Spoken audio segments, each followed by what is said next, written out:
సామాన్యులు మోసపోతే ఏమనుకుంటాం, అయ్యో పాపం అంటాం.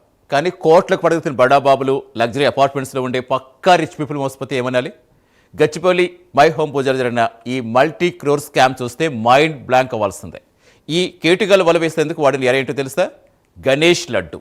అవును, గత ఏడాది 51 లక్షలు పెట్టి లడ్డు కొన్న విషయం అందరికీ గుర్తుండే ఉంటుంది.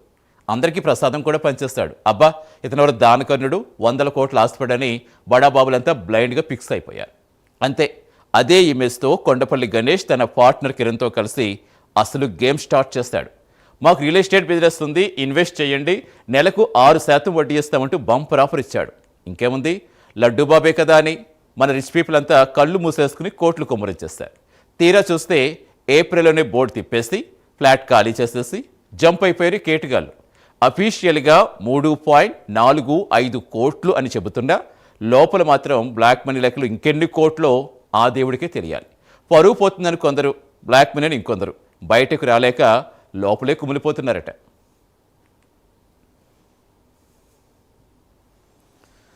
సో మొత్తానికి ఈ పూజాలో జరిగిన బురుడీకి సంబంధించిన విశ్లేషణ ఇచ్చేందుకు మా కరెస్పాండెంట్ తిరుపతి జాయిన్ అవుతున్నారు. తిరుపతి, ఎలా చూడాలి ఏంటి, అంత గుడ్డిగా నమ్మేస్తారు? సతీష్, హైదరాబాద్లోని గచ్చిబౌలి మైహోమ్ పూజాలో గరణ మోసం వెలుగులోకి వచ్చింది. ఆ మైహోమ్ పూజ అంతా కూడా 18 ఎకరాల విస్తీర్ణంలో 36 అంతస్తుల హైదరాబాద్ నగరంలోనే అతిపెద్ద విల్లాగా పేరొందినటువంటి ఉంది. ఈ సిచ్యువేషన్లో అందులో ఉన్నటువంటి కొండపల్లి గణేష్ అనే వ్యక్తి గత ఏడాది 51 లక్షల రూపాయలతో గణేష్ లడ్డు వేలంపాట్లో తీసుకున్నారు. ఆ తర్వాత అక్కడ ఉన్నటువంటి అపార్ట్మెంట్ అందరినీ కావచ్చు, అక్కడ కమ్యూనిటీలో అందరినీ కూడా ఒక రిచ్ ఇమేజ్ క్రియేట్ చేసి రియల్ ఎస్టేట్ వ్యాపారం కొనసాగిస్తాం, నేను కిరణ్తో పాటు రియల్ ఎస్టేట్ వ్యాపారం చేస్తాం, అందరూ కూడా పెట్టుబడి పెట్టాలి, 6% వడ్డీ ఇస్తామన్న కమ్యూనిటీలు అందరినీ కూడా భారీ ఆశలు చూపించారు. అయితే ఈ ఆశలు ఉన్నటువంటి నేపథ్యంలో బడా బాబులు కావచ్చు, అక్కడ అపార్ట్మెంట్లో వారంతా కూడా మోసపోయినటువంటి పరిస్థితి కనబడుతుంది. ఎవరైనా ఆయన రిచ్ ఇమేజ్ క్రియేట్ చేశారు, 51 లక్షల రూపాయలతో లడ్డు కొనుగోలు చేసిన నేపథ్యంలో అతను చాలా రిచ్ పీపుల్గా, చాలా రిచ్గా కొండపల్లి గణేష్ అక్కడ ఇమేజ్ను క్రియేట్ చేసి అందరినీ మోసం చేసినటువంటి పరిస్థితి కనబడుతుంది. ఈ మోసం అంతా కొద్దిసేపటికి కొద్దిగా ఇప్పుడిప్పుడే వెలుగులోకి వచ్చినటువంటి పరిస్థితి. ఇప్పటివరకు అఫీషియల్గా 3,45 లక్షల రూపాయలు మోసపోయినట్టుగా అపార్ట్మెంట్ వాసులు అయితే గుర్తించినటువంటి పరిస్థితి కనబడుతుంది.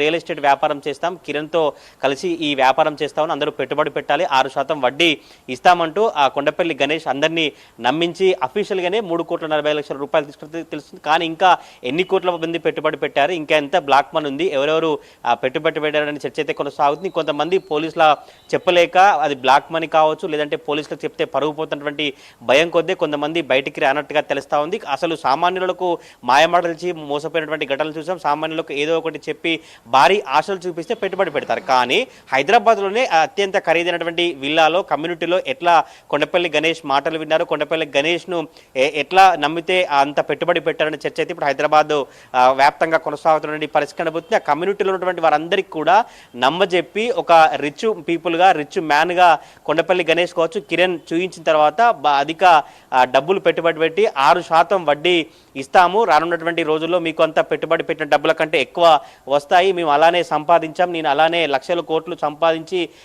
ఇలా పెట్టుబడులు పెట్టామంటూ కూడా ఇతర కమ్యూనిటీలో అందరినీ కూడా రిచ్ పీపుల్ అందరినీ నమ్మించారు. కానీ సామాన్యులు ఏ విధంగా అయితే ఇతర వ్యక్తులు నమ్ముతారో ఇప్పుడు అదే సిచ్యువేషన్లో కొండపల్లి గణేష్ను కావచ్చు, కిరణ్ను నమ్మి పెట్టుబడి పెట్టినటువంటి పరిస్థితి కాబట్టి ఇప్పటివరకు అఫీషియల్గా 3,40 లక్షల రూపాయలను మాత్రమే గుర్తించారు. కానీ ఇంకా అనఫీషియల్గా ఎంతమంది పెట్టుబడి పెట్టారు, ఇంకెన్ని కోట్లు ఎన్ని లక్షలు ఉన్నాయనే చర్చ అయితే ఆ మైహోమ్ పూజాలో కొనసాగుతున్న పరిస్థితి కనబడుతుంది. కొంతమంది పోలీసులకు చెప్పుకోలేక, కొంతమంది బయటికి రాలేక బాధితులంతా విలవిలాడుతున్నటువంటి సిచ్యువేషన్ కనిపిస్తుంది. మరి చూడాలి, ఎవరైనా ఈ బాధితులు పోలీసులను ఆశ్రయిస్తారా, లేదంటే ఇందులో బ్లాక్ మనీ ఏమైనా ఉందని భయపడి ఇలానే కిరణ్ కోసం కావచ్చు, కొండపల్లి గణేష్ కోసం సెర్చింగ్ మాత్రమే కొనసాగిస్తారనే చర్చ అయితే కొనసాగుతుంది. ఇతను ఏప్రిల్లోనే ఆ అపార్ట్మెంట్ను ఖాళీ చేసి వెళ్ళిపోయినట్టుగా తెలుస్తా ఉంది. ఎప్పుడైతే గత ఏడాది 51 లక్షల రూపాయలతో లడ్డు వేలంపాట పడి ఆ అపార్ట్మెంట్ కావచ్చు, ఆ విల్లా అంతా కమ్యూనిటీలో ఒక రిచ్ ఇమేజ్ను క్రియేట్ చేసుకొని అనేక మందితో పెట్టుబడి పెట్టించి ముందస్తు ప్లాన్ ప్రకారమే ఏప్రిల్లో ఆ ఫ్లాట్ను ఖాళీ చేసి కిరణ్, కొండపల్లి గణేష్